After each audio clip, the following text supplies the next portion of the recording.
Muito bom dia, bom fim de semana. Está no ar a partir de agora o Visto de Fora, a análise dos temas da semana vistos por dois jornalistas estrangeiros, a Begonha Inigas e o Olivier Bonamici, que há muito vivem em Portugal, conhecem bem a realidade portuguesa. Bom, numa conversa sempre muito bem moderada pelo jornalista Miguel Coelho. Bom dia a todos, meus queridos amigos. Olá, bom dia Paulino. Muito bom dia. Bom dia a todos, bem-vindos ao Visto de Fora, cada vez mais desconfinados, não é? Agora até já com cinemas e salas de espetáculos a funcionar. Já foste matar saudades, Begonha?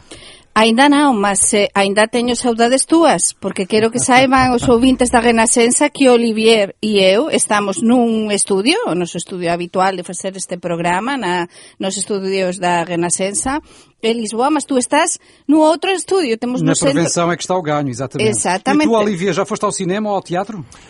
Eu faço isto todos os dias, em casa. Faço cinema e faço teatro todos os dias. A tua vida é uma peça constante. Ainda não matei, ainda não fui, mas é dia, claro, em breve. Muito bem, mais à frente vamos falar de como está a correr esta terceira fase do desconfinamento em Portugal, mas primeiro vamos aqui à Europa e recordo que o Visto de Fora é uma parceria da Renascença com a Euronet, a rede europeia de rádios. Euronet Plus. E vamos começar por olhar para a forma como a pandemia está a evoluir em diferentes países europeus. Em Espanha, Begonha, a incidência continua a aumentar, mas lentamente. Sim, mas como explico eu sempre neste programa, aumenta de maneira muito diferente consoante as comunidades. Exatamente, porque temos un caso moito problemático neste momento, que é a Comunidade Autónoma de Madrid, onde temos máis de 300 casos por 100.000 habitantes, e tamén un caso moito problemático no País Vasco, que ten aumentado moito nas últimas semanas, e na Cataluña. Mas no resto das comunidades está máis ou menos a se equilibrar, moito máis alto do que en Portugal, porque en Portugal estamos por debaixo de 100 casos por 100.000 habitantes, mas en España de media se ultrapasa os 120 por 100.000 habitantes. Mas si vemos cada unha das desas 7 comunidades autónomas, cada cual ten un índice de incidencia diferente. Sim, e a vacinação, Begonha, já está em velocidade de cruzeiro, sim, em Espanha? Sim, muito parecido a Portugal. Quando eu comparo o número o tanto por cento de pessoas vacinadas neste momento, a día de hoxe, en Espanha e en Portugal, é praticamente igual. Estamos a falar de 20% de pessoas que teñen recibido unha dose, pelo menos. E entón, desde há uns días tamén está a acontecer a mesma coisa. Vacinação masiva e eu acho que vamos ben neste momento. Sim. Em França, Olivier, a atual vaga da pandemia parece estar a ceder, não é? Viveram-se semanas problemáticas com confinamento e tudo isso, mas o primeiro-ministro francês até já fala em aliviar as medidas. Sim, e uma das medidas que foi tomada e vai ser a reabertura rápida das escolas, porque a França, como já referi aqui, é um dos países da Europa que, desde o início da pandemia, tem fechado menos as escolas. Só que agora eles tiveram que fechar por causa da nova vaga e, portanto, vai ser a reabertura em breve das escolas. E, em paralelo, vai haver um momento muito forte em França, vai ser, em princípio, a meio de maio, vai ser a reabertura das esplanadas. É evidente que nós aqui já estamos habituados, e mesmo porque já tivemos o primeiro já confinamento. Já frequentamos, é isto que queres dizer. Já frequentamos. Sim, mas nós tivemos o primeiro desconfinamento, depois o segundo desconfinamento. Em Espanha também sabemos que as esplanadas, pronto, a situação é diferente. Agora, em França, há 6 meses que elas estão fechadas e que os restaurantes estão fechados. Portanto, para todo um setor, não é? Podem imaginar o alívio que isto vai ser. Sim, sendo que atualmente na Europa há um grande desfazamento entre diferentes países, uns avançam no bom sentido, outros estão ainda no pico desta fase da pandemia. O que é que destacas, Begonha, como bons ou maus exemplos entre os países europeus? Para mí o mellor exemplo neste momento, alén de Portugal, que Portugal neste momento temos de recoñecer que é un bon exemplo, este desconfinamento a cuenta gotas, como dixo o primeiro ministro, mas temos o caso do Reino Unido. O Boris Johnson, que tanto temos criticado nos seus comenzos, está na boa, como se diz. Olivier, que íamos ouvir aqui elogios ao Boris Johnson da Begonha. Como se diz en Portugal, vou utilizar unha das nosas expresións, non é, do índice de tugalidade, está na boa. Ele está na boa, neste momento está numa boa. Numa boa e está a apañar a onda, non é? Está a apañar e está na parte máis encima da onda. Por qué? Na crista, non é? Na crista mesmo. Por qué? porque realmente a vacinação no Reino Unido é incrível. Os nossos ouvintes sabem que quase todas as pessoas por cima dos 40 anos, neste momento, estão vacinadas ou têm pelo menos uma dose da vacina. E isso ajudou a reduzir muito os casos no Reino Unido. E então a popularidade está a ser muito grande e depois é verdade que ele está a ser muito, também ter muito cuidado em como é que está a desconfinar o país. É dizer, inicialmente parecia que a humano, que pronto, que não acontecia nada, não é? Mas agora está a ser muito exigente realmente no desconfinamento. Mas só para acrescentar ao que disse Begonha, posso-vos contar uma história que diz respeito à Inglaterra, que dá para ilustrar também isso. A minha filha esteve nos últimos 15 dias na Inglaterra, só que ela teve que, portanto, ela passou pela Suíça e depois teve que entrar em quarentena. E depois, claro, com um teste PCR. Mas a quarentena, portanto, as autoridades ligaram-lhe. Ela não atendeu o telefone. Não ouviu o telefone, não sei, pouco importa. Passado uma hora, foram bater a porta. E lá ela atendeu. E pronto, eles disseram, ok, tudo bem, tranquilo, quarentena. Mas esta fiscalização também é super importante. E nesta fase do campeonato com a variante indiana, porque uma das razões pelas quais também os britânicos têm muito cuidado, primeiro, eles não querem voltar ao pesadelo que viveram como todos nós. Com a sua própria variante. Mas, exato, além disso, existe uma variante indiana que é bastante preocupante neste momento e sabemos os laços culturais e históricos que existem entre os ingleses e os indianos e a comunidade indiana. Portanto, por estas todas as razões, não é? E apesar das pressões da ala mais dura do Partido Conservador, eu acho que o Boris Johnson está a fazer um bom trabalho com a Begonha. Eu diria que é pouco uma série de televisão. Boris Johnson, a temporada 2 é melhor do que a temporada 1. Por isso nunca se sabe o que pode acontecer na vida, aunque que num momento dado, não é mal considerado, não é, todo o que aconteceu com o Brexit e agora ele está pues, num momento muito bom. Portanto, o Reino Unido, o bom exemplo, e do lado negativo, Begonha? Pois do lado negativo temos o caso, por exemplo, da Itália. A Itália neste momento está a passar por um momento bastante mau, bastante difícil, e um país que quando Portugal estava tão mal, quando passamos tão mal depois do Natal, não é? E estivemos quase 3 meses confinados, a Itália estava desconfinada. E agora a Itália está com muito receio porque, por exemplo, querem e anunciaram a volta dos escolares às aulas, mas há muitíssimos casos e está a haver bastantes mortes. É uma montanha-russa, de facto, esta pandemia. E na Alemanha, Olivier, o governo quer agora centralizar o combate à pandemia, que em grande medida tem estado até agora nas mãos dos Estados Federados. Encontras aqui alguma leitura política também? O que é super interessante é este recolher obrigatório, portanto, à escala nacional que, em princípio, que adoptou a Alemanha, porque a Alemanha tem uma ligação muito forte ao federalismo que nasce, lá está, por causa do regime nazi, que era um regime centralizado. E depois a resposta, então, foi o federalismo, por assim dizer. Estou a fazer uma história reduzida da Alemanha, mas o federalismo está esta ligação. Só que a Alemanha precisa, neste momento, de centralizar tudo isto.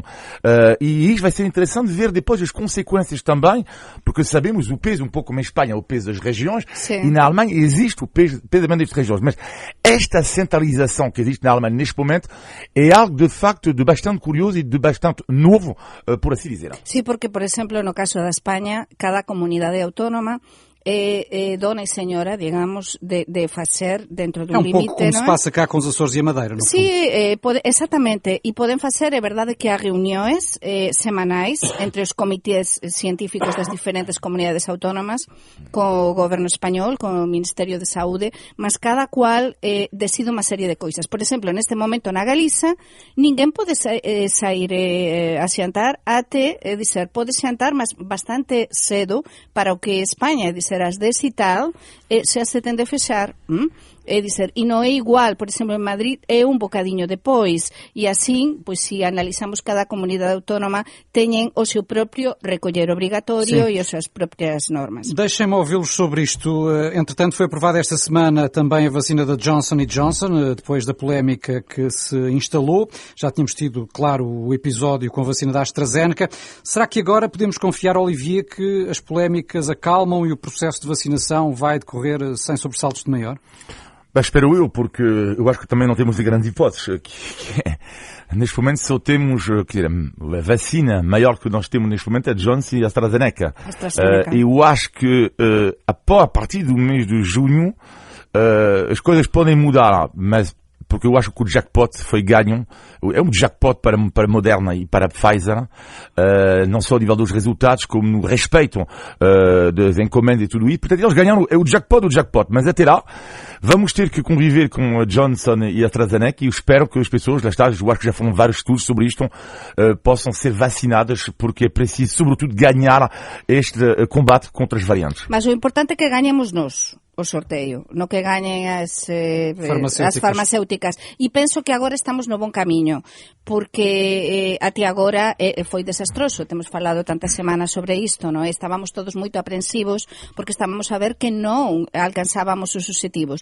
Mas agora crucemos os dedos porque até o propio bastionario dos médicos en Portugal anunciou e declarou que ele confía que de aquí a 2 meses teñamos a inmunidade de grupo. Entón crucemos os dedos e que as farmacéuticas compran.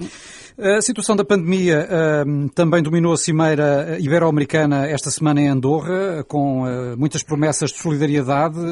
São só palavras, Olivier, ou acreditas em algo mais? São palavras. Eu disse, totalmente porque eu não acredito mais palavras do que vacina. Sim, completamente. Mas, sim, eu penso que também fica as cimeiras latino-americanas, eu já tive de acompanhar várias, aliás, uma que é muito importante que se celebrou em Estoril, não é? Com então rei Juan Carlos, o atual rei emérito, enfim. E eu acho que teñen estado a perder un bocadiño de forza, porque comenzaron moito ben, mas agora con todo isto da pandemia sí que é verdade que se viran unha serie de problemas e de feitos unha serie de gobernos denunciaran precisamente a problemática tamén coas vacinas. Mas aquí como há tantos gobernos e gobernos que non son democráticos, aliás, algúns deles, como todos sabemos, como é o caso, por exemplo, da Venezuela, de Cuba, e entón sempre acontece alguma coisa con eles, o que non queren participar nunha conferencia ou nun momento dado, ou non falan. Entón, é moito difícil lidar con determinadas situações. Um pouco desacreditada esta cimeira. Sim, eu penso que sim. Muito bem, vamos avançar. Eu recordo que o Visto de Fora é uma parceria da Renascença com a Euronet, a Rede Europeia de Rádios. Euronet Plus. Por cá, e apesar dos receios de muitos especialistas, entramos esta semana na terceira fase do desconfinamento e os números da pandemia continuam aparentemente controlados. Qual é a vossa percepção sobre a forma como está a decorrer, Olivier? Percepção positiva. Eu confesso que eu estava à espera que os números descolassem. À espera ou a recear, não é? Neste caso. Sim, à espera, a recear, claro. A recear que os números aumentassem muito. Não é previsto o caso. Vamos esperar, no entanto. Estamos longe do fim do túnel, mas já estamos no desconfinamento há bastante tempo. E mesmo assim, os números são bastante bons. Temos lá os últimos 2-3 dias um ligeiro aumento, mas também é normal, tendo em conta que o país reabriu quase tudo.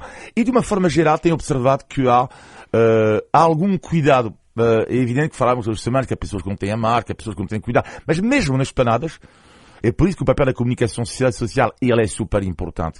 Mesmo nas planadas estou a ver que há mais cuidado, ou seja, quando as pessoas não consomem, jamais o reflexo de pôr a máscara. Portanto, isto é uma mudança que eu noto desde há uma semana e meia, e isto é positivo. Ninguém se esquece do que vivemos em janeiro e fevereiro, Begonha. Isso é. E depois que este desconfinamento a cuenta-gotas que está a ser avaliado, e explico que fora de Portugal, não é, com bastante interesse, está a dar resultados. É verdade que temos de ser cautelosos, temos de esperar a ver que o que acontece, como dizia Olivier, porque esta pandemia é así, é unha montaña rusa, como tú dixías antes, e está a acontecer así noutros países, por tanto non podemos cantar victoria, mas como agora cada vez há máis persoas vacinadas, é verdade que non temos aínda, e aínda falta moito para ter inmunidade de grupo, as coisas, aínda que aumenten, por exemplo, un bocadiño máis nos últimos días os contagios, eu sempre vexo un número, que número de internados nos cuidados intensivos, número de internados en enfermería, número de mortos, e realmente isto estáse a notar o efeito da vacina, en que poucos mortos e crucemos os dedos para que continue así, poucos internamentos nos cuidados intensivos. Portanto, por enquanto, vai tudo bem. Na próxima semana vai ser uma altura crucial, porque vai ser a decisão sobre se Portugal pode avançar para a fase final do plano de desconfinamento, nomeadamente depois também com a abertura das ligações aéreas e da entrada de turistas. E fronteiras. Fronteiras, é isso que falamos. Tem havido uma grande polémica na Raia, Begonha, uma vez que as fronteiras terrestres com Espanha continua fechada. Muita polémica. De feito, eu escrevi um artigo no Diario de Notícias, voltei outra vez a colaborar com Diario de Notícias, e é um artigo que teve enorme impacto. E é um artigo que muitas pessoas me pediram para escrever, sinceramente eu digo, porque há um clamor, un movimento no norte e os ouvintes no norte, na Gaia, en toda a Gaia, non só no norte. Tamén estamos a falar do Alentejo, da Extremadura española, da parte toda da hacia o centro, do sul, do Algarve con Andalucía, porque é tal a relação, o relacionamento, e os nosos ouvintes que están agora do outro lado e moran nesas zonas saben o que estou a dizer, que é mesmo preciso que se abran as fronteiras, porque isto é un tema social e un tema económico. Estamos a falar de varios millóns de persoas. E entón unha das coisas que eu tentei transmitir neste artigo aos gobernos de España e de Portugal é que realmente há moitas persoas que me escreveran e que non perceben por que poden vir, por exemplo, se pode vir de avião e non se pode, por exemplo, passar dunha zona... Pode vir de avião para viagens essenciais. Sí, para viagens essenciais, mas às vezes há pessoas que não estão a vir e estamos a ver... Passa nas fronteiras que as pessoas passam horas, mesmo por razões profissionais que se queiram deslocar, passam horas na fronteira. Passam horas e nem todas as pessoas podem passar em determinadas circunstâncias que não são de trabalho ou essenciais. E, sobretudo, que é um tema que eu acho que se deveria avaliar e analisar quais é que são os casos em cada zona. Por exemplo, na zona do Miño, quantos casos há? Na zona da Galiza, fronteriza com o Miño, quantos casos há? Na zona da Extremadura, por exemplo, en Badaxós, quantos casos há? E no caso do Alentejo, analisar igual que analisamos... Ter isso em conta na altura de decidir abrir ou não as fronteiras. Penso que sim, que é importante. Vamos mudar aqui um pouco a página, porque temos em curso em Portugal, como penso que sabem, o recenseamento geral da população, o censo 2021. Aliás, não sei se já responderam, também receberam as cartas, imagino. Sim, eu não respondi. Sim, eu recebi também. Olivia, sem que tenhas algumas dúvidas, nomeadamente sobre a ausência de questões sobre a etnia nestes censos. Lamento esta decisão do Estado, das autoridades portuguesas, porque é que não há dados, perguntas sobre as etnias. Aliás, em França é igual, não estou a perceber porquê. Não, é algo que não entendo mesmo. Um dos países que tem mais feito um bom trabalho em relação a isto é a Inglaterra. E eu entendo no início o receio de algumas minorias ou de dizer, bom, mas porquê que eu vou dizer que sou de origem, não sei, nigeriano ou angolana, ou tudo isso? Mas é importante. Estes dados são importantíssimos porque estes dados são importantíssimos para depois haver trabalhos sociais mais adequados em relação às minorias. Ou seja, a partir do momento em que é isso, e depois sobre a pandemia, vou dar um exemplo. Na pandemia sabemos muito bem que são as pessoas mais pobres, as pessoas de minorias étnicas que têm sofrido mais. Isto são os números, são factos. Com a pandemia. A partir do momento em que temos mais dados, também isto é bom para combater isto.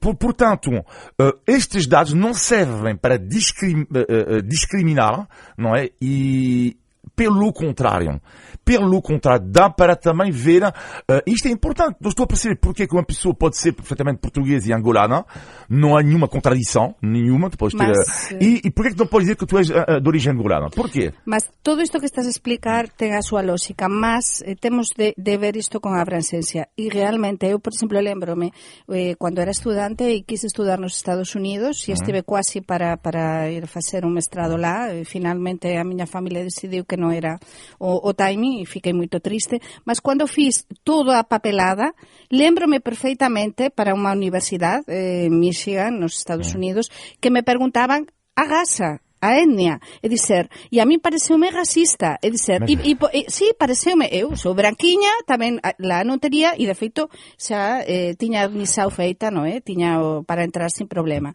Mas, e a pessoa que é dunha determinada etnia ou raza? Eu penso que isto é un tema moito sensível, Olivier. É importante saber. É un tema sensível. Vamos imaginar que numa cidade temos 40% de pessoas de etnia cigana ou 60% de pessoas. Mas isto para as autoridades é super importante. Saber, não basta saber as condições em que as pessoas vivem, mas tem de saber não basta, a etnia? Não basta. Pois para mim basta. Não basta. Para mim basta. Isto é importante, mas tudo bem, ok, já.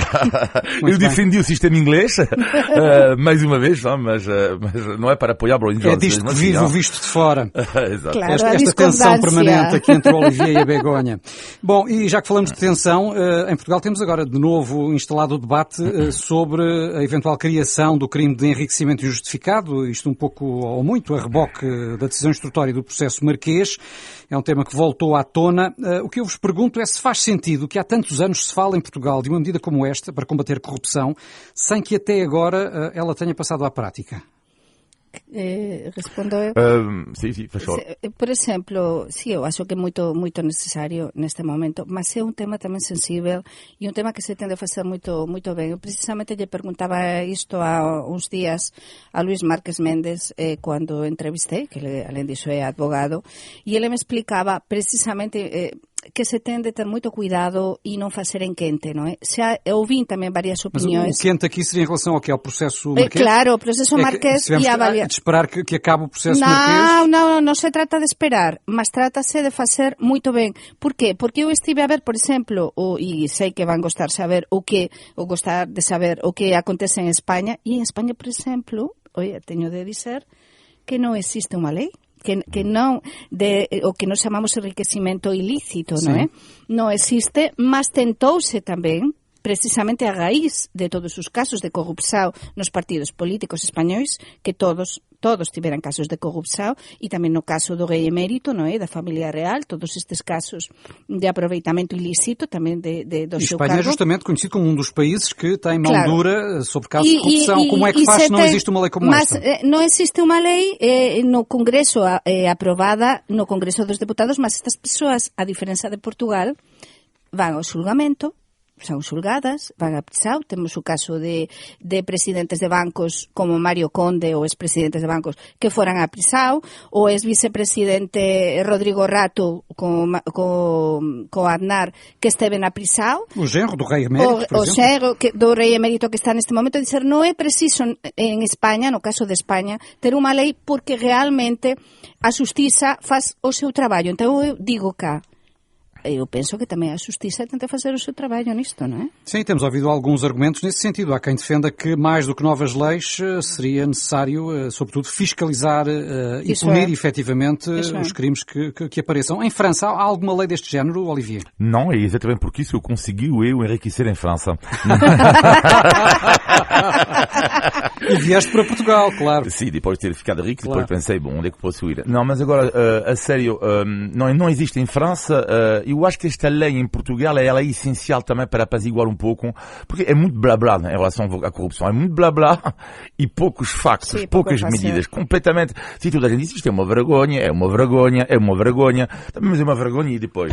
É preciso criminalizar, e a criminalização disto ela é essencial mesmo. Mas admites que é sensível fazer com que alguém justifique, ou tenha de justificar, invertendo o chamado ónus da prova, tenha de justificar a proveniência dos seus rendimentos. Sim, mas não me choca no contexto atual, não me choca. Então se tu ganhas 1.000 euros por mês e tens na tua conta 482.000, peço desculpa, não, mas estamos a rir, mas sabemos que isto existe. Sim. Portanto, a partir do momento, eu acho que inverter isto é algo de interessante, não estou a ver onde está. Mas eu ponho, por exemplo, o exemplo que se faz na Xunta da Galiza, que coñezo ben, no Goberno Autónomo da Galiza, e cualquier dos nosos ouvintes pode entrar neste mesmo momento no site da Xunta da Galiza e verá como todos os cargos políticos todos, desde director xeral até conselleiro, presidente da Xunta e tal, asesores de comunicación, está indicado cual é que é o seu rendimento e o que gañan. É dizer,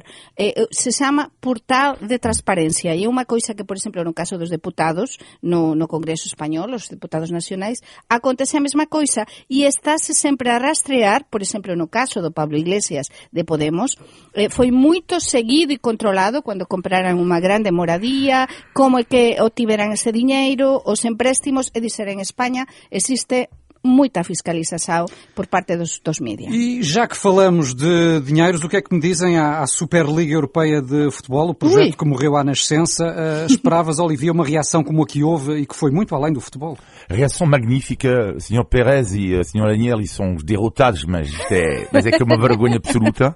Mas o que é que o Sr. Pérez e a Sra. Agnelli esqueceram-se, e os outros 10 presidentes esqueceram-se, e isto adorei, porque muitas vezes falamos mal do futebol, e com razão, porque é um desporto invadido pelo dinheiro, mas esquecem-se de uma coisa, que é a vertente social também que este desporto tem, que é, tu não podes andar a brincar com o coração dos adeptos também, que é, deve ser um dos raros desportos, vamos pensar, mesmo as empresas, hoje em dia dizem, mas vamos ganhar mais dinheiro também, pronto, vamos marcar para mais dinheiro, ok, pronto, é o rumo que segue a empresa para ganhar mais dinheiro. Mas os adeptos próprios, que os clubes estavam envolvidos para ganhar mais dinheiro, disseram, mas nós não queremos, nós não queremos, nós queremos jogar contra o Rayo Vallecano no sábado, nós queremos jogar contra o Crystal Palace no sábado. É isso, que é um pouco a origem do futebol que respondeu, portanto, a estes senhores que realmente do futebol entendem muito pouco. Begonha. Concordo en grande parte o que dice Olivier. Realmente isto foi unha estrategia do Florentino Pérez, do presidente do Real Madrid. O Real Madrid non está a pasar pelo seu mellor momento, está a construir un grande ou a reformar un grande, o seu grande estadio que vai ficar moito ben, precisa de diñeiro e entón resolveu facer esta Superliga.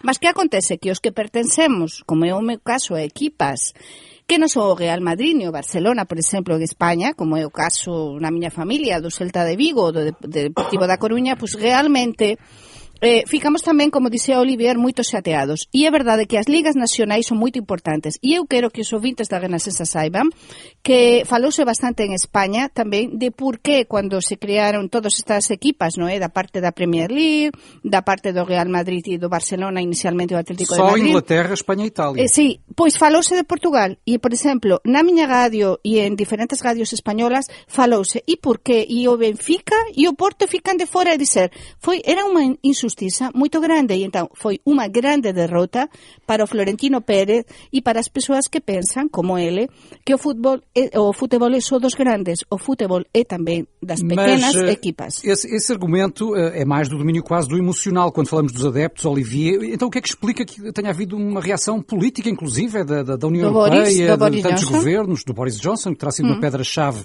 para inviabilizar este projeto?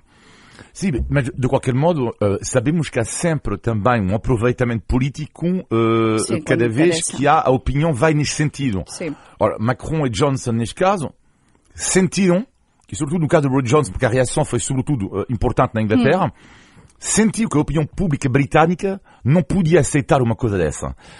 E, portanto, é normal também que porque isto vai muito além da questão do futebol. Portanto, isto mexe. É preciso não esquecer que o futebol inglês nasce da classe operária. Hoje em dia já é um pouco diferente, mas tem raízes populares. O futebol tem raízes populares mesmo. E é por isso que houve esta reação política.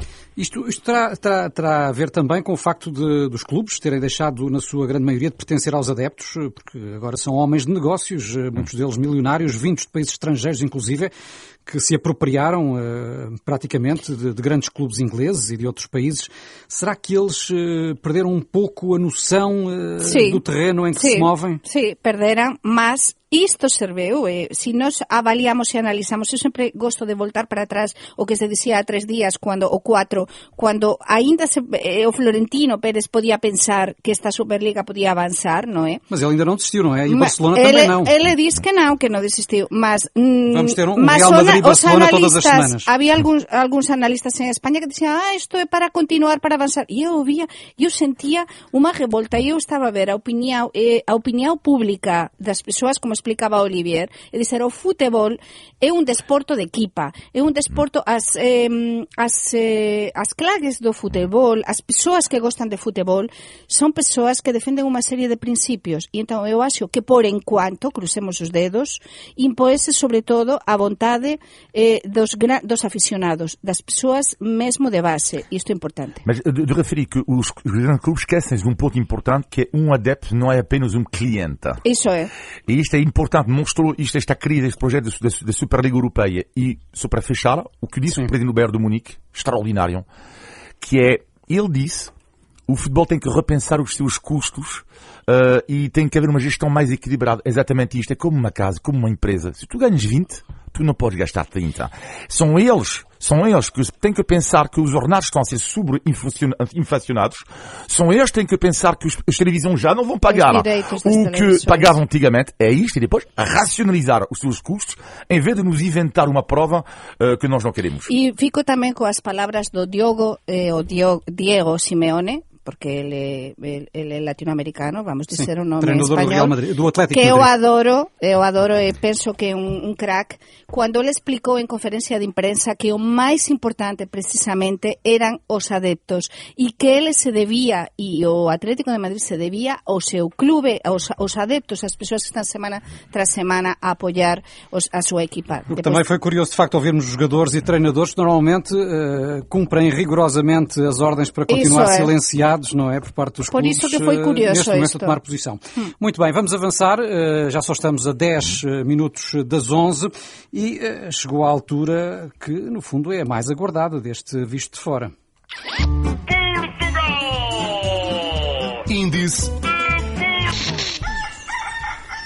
de Tugalidade. É o índice de Tugalidade. E falámos aqui desta grande polémica da semana que foi a Superliga Europeia e por isso a expressão do índice de Tugalidade desta semana em que vocês têm de acertar é com bola. Ou seja, é das mais fáceis que já tivemos.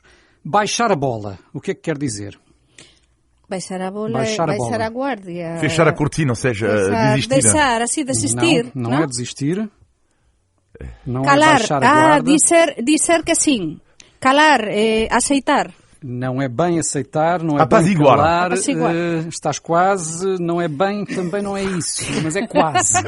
Estás mais quente. Baixar a bola é... aceitar... Baixar a bola. Tens de baixar a bola. Tens de calar. Baixar a bola? Sim. Tens de baixar a bola, tens de te acalmar, tens de ter menos vaidade, tens de acalmar o teu entusiasmo. Quando dizemos a alguém que tem de baixar a bola é nesse sentido, para ser mais comedido, para ser mais humilde. Ok, está bem. Como os promotores da fracassada Superliga, tiveram no fundo de baixar a bola. Como o Florentino Pérez, não é? Lá está. Estiveram quase, hein? De Tugalidade. Foi ao posto. Ainda bem que disseste que era um dos mais fáceis. Sim. Antes de fecharmos, temos ainda o positivo e o negativo da semana. Na opinião dos nossos dois comentadores, Begonha Inigas, o teu negativo? O meu negativo tem a ver que ainda quase 4 anos depois, 4 anos depois, ainda non temos un plano efectivo de combate aos incendios en Portugal. Tantas veces temos falado depois dos tráxicos incendios de 2017 neste programa de que era preciso facer unha coordinación de todo, non é un plano logístico de combate contra o fogo en Portugal e non temos ese plano. O Tribunal de Contas chama hoje mesmo a atenção para isso. Isso é, portanto, a ver se ainda estamos a tempo de fazer algo. E esperemos que corra bem este ano, com o atraso, inclusive, que a pandemia provocou na limpeza dos terrenos. Vamos ao teu negativo, Olivier? O negativo é algo que eu reparei desde o início da pandemia, portanto, já vai lá um ano, é que a loucura das obras em Portugal, porque as obras públicas, não é? E as obras em casa das pessoas. Ou seja, eu acordo de manhã, depois já está... Não é que Marcelo Rebelo de Sousa não quisesse pôr um travão no ruído, que ele tem vindo a aconselhar o governo nesse sentido. Extraordinário é que depois, quando acaba uma obra, tu dizes, já está, depois tu começas, e não acredito. E depois, o que é muito bom, é que finalmente os meus vizinhos, pá, é muito bom porque vou falar, não se importa, tem um direto, são das 10 até 10h20. E agora eles já são quase expertos em jornalismo. E eles dizem, ok, das 10 às 10h20, quando é que acaba a tua crónica? Às 10h20. Tens de pôr um sinal à porta a dizer no ar, não é? Que se acende quando tu entras. Exato. Mas olha, Olivier, o bonita que está a ficar Lisboa e as cidades portuguesas, porque eu, como pasei tanto neste confinamento e continuo a pasear e a fazer exercício, vejo que a cidade de Lisboa, em concreto, que é onde moro, mas eu sugiro um negócio. Está a ficar tão bonita com tanta obra. Eu sugiro um negócio, que isto seria a pessoa mais milionária do mundo, que inventasse as obras sem barulho. Sim, mas isso é difícil. Ou então inventar um sistema para nós não sentirmos o barulho das obras. Já existe os tampões de ouvidos, não é? Bom, mas ninguém é como a Begonha para transformar, Olivier, o teu negativo num positivo. Incrível. Claro. É o lado romântico dela. Eu falo do barulho do martelo que me impede de dormir e ela fala da beleza de Lisboa. Extraordinário. Bom, mas vamos mesmo àquilo que é o teu positivo desta semana. Para mí o positivo, porque un correspondente ten de sair da súa zona de confort e ir a outras localidades, e eu agora espero poder voltar outra vez a circular por Portugal e a facer moita coisa de fora de Lisboa, non é? E ese é o positivo, poder saírse, a poder desconfinar tamén para traballar. E estive esta semana en Cascais e vin un proxecto moito interesante que eu gostaba que trouxesen para Lisboa, que se chama Vida Cascais, que é prácticamente unha especie de seguro, entre aspas, de saúde gratuito e tamén con consultas pediátricas para todos os moradores de Cascais e tamén levar, por exemplo, os medicamentos a todas as persoas gratuitamente. É un proxecto moito interesante que precisamente é pago con os impostos dos cascalenses, aso que se chama as persoas que moran en Cascais, non é? E é interesante porque non están a pagar máis impostos, a pagar menos. Portanto, gostei muitíssimo deste proxecto. Fica o sublinhado da Begonha este projeto de Cascais. E o teu positivo, Olivier? O meu positivo é que, olhando para as planadas, e eu tenho no meu bairro de Almada alguns amigos idosos, eu adoro uma coisa que eu acho tipicamente portuguesa, que é o humor sarcástico dos idosos. Exemplos. Eles estão, por exemplo, 2 ou 3 idosos à minha volta e um vai dizer olá, está tudo bem? E o outro responde, chegas atrasado, como sempre, não é? Como sempre. Cala-te, pá, cala-te, e bebe tu, pá, bebe tu. E eu adoro. E eles estão sempre a mandar bocas um ao outro, mas ao mesmo tempo adoram-se entre eles. É algo que eu chamo o humor sarcástico dos idosos, porque raramente, no meu bairro, um idoso raramente, por exemplo, vai rir sozinho, adora meter-se com o outro. E ele vai meter-se e pá, tu és igual, tu és igual, mas adoram-se. Ou seja, atrás destas bocas, deste humor sarcástico, há sempre esta amizade entre idosos. Idosos, que não será só nos idosos portugueses, imagino. Em França, os idosos franceses também deverão ser resingões, ou não? Agora conheço menos os idosos, se posso avaliar os idosos portugueses, porque não tenho amigos idosos, tantos amigos idosos em França. Mas é a maneira portuguesa da que tanto gostamos. Muito bem, é com esse aplauso também da Begonha e do Olivier, à maneira de ser dos idosos portugueses, que termina mais um Visto de Fora. Todas as semanas aqui conversamos sobre a Europa, sobre Portugal e sobre os portugueses. Já sabe que podem enviar comentários e sugestões para vistofora@rr.pt. Olivier Bonamici, Begonha Nhigues, Paulino Coelho e a SIC nos segue todas as semanas. Obrigado uma vez mais e um bom fim de semana. Abraço a todos. Tchau, obrigado. A sua rádio está em todo lado. Descarrega a nossa aplicação. Renascença. A par com o mundo, impar